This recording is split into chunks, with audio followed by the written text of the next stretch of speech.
2025 NFL draft is right around the corner, and this year the class is a bit more unpredictable in the first round as compared to previous years. Now, with the NFL draft combine wrapping up, we are getting a clearer picture of how this draft class could actually shake out, and we still obviously have to deal with free agency and the potential trade market.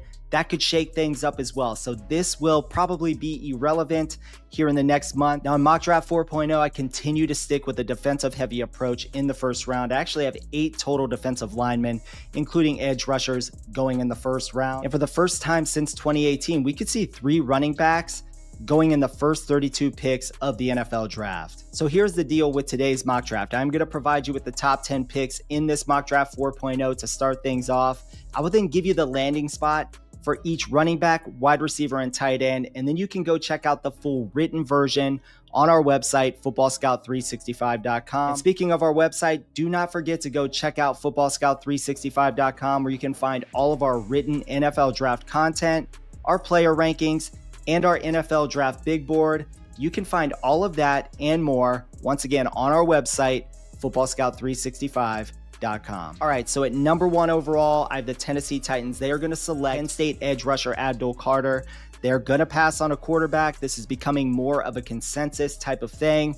They might trade back out of this spot, and there is an opportunity that they may actually pick up a quarterback in free agency or on the trade market. Now at 2nd overall, the Cleveland Browns, they're going to land our top graded prospect in this draft class, and that is Mason Graham out of Michigan. They're trying to pair him with Myles Garrett on the defensive line, assuming that they are able to retain their superstar pass rusher. Now with the 3rd overall pick in the draft, we have the New York Giants. They're going to make a bold move as well, similar to the Tennessee Titans. They decide to pass on quarterback, and they instead draft the 2-way superstar in Travis Hunter from Colorado. And at pick number 4 overall, we have the New England Patriots. They're going to grab a franchise tackle in Will Campbell out of LSU. They're looking to fix their struggling offensive line, and they're going to continue to build around Drake May. Now at 5th overall, we have the Jacksonville Jaguars, who are looking to bolster their secondary, and they do that by drafting our top graded defensive back in Will Johnson out of the University of Michigan. Now with the number 6 overall pick in the draft, we have the Las Vegas Raiders selecting the first quarterback off the board, and it will be Shedeur Sanders from Colorado.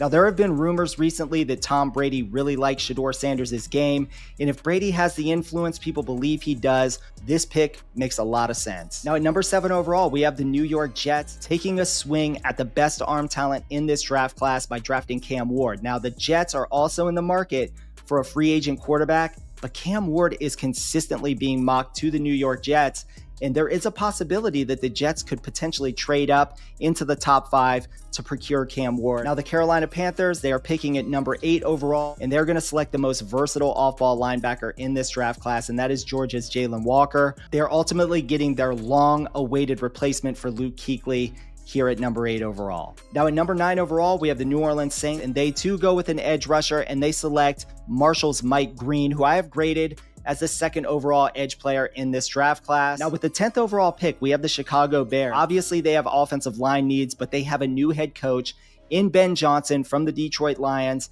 He is in the building now, and they are going to add more offensive firepower, and they do that by drafting the top running back in this class in Ashton Jeanty, who I believe could be a better version of Todd Gurley. All right, now let's talk about the 3 position groups outside of the top 10. Everyone wants to hear about the running backs, tight ends, and wide receivers. So let's start with the running back landing spots here in the first round. I have Ashton Jeanty already off the board. He already went number 10 overall to the Chicago Bears. Now the next running back coming off the board is going to be Omarion Hampton out of North Carolina, and he's going to be headed to the Pittsburgh Steelers at pick 20 overall. Now Hampton, I believe he would fit nicely in this offense. They have really built up this offensive line in recent years. I believe his power and his running style overall will fit very well in the AFC North. Now, the 3rd running back I have coming off the board is going to be Travion Henderson out of Ohio State. He is going to be heading to the Los Angeles Chargers at pick 22 overall. This would give Justin Herbert a dynamic 3-down back to really help this offense get going a little bit more, not only in the run game, but as a pass catcher out of the backfield. Travion Henderson gives you that legit 3-down versatility. Now, what about the 2 blue chip tight ends at the top of the draft rankings? Now, unlike others, I have Colston Loveland ranked ahead of Tyler Warren in my rankings, and I have Loveland heading to the Tampa Bay Buccaneers at pick number 19 overall. The Bucs, They're going to need to potentially replace Chris Godwin, who is going to be a free agent. And Mike Evans, he's not getting any younger. That leaves us with Tyler Warren still available. And a few picks later, I have Warren heading to the Denver Broncos. Sean Payton, he's going to get that joker at the tight end position.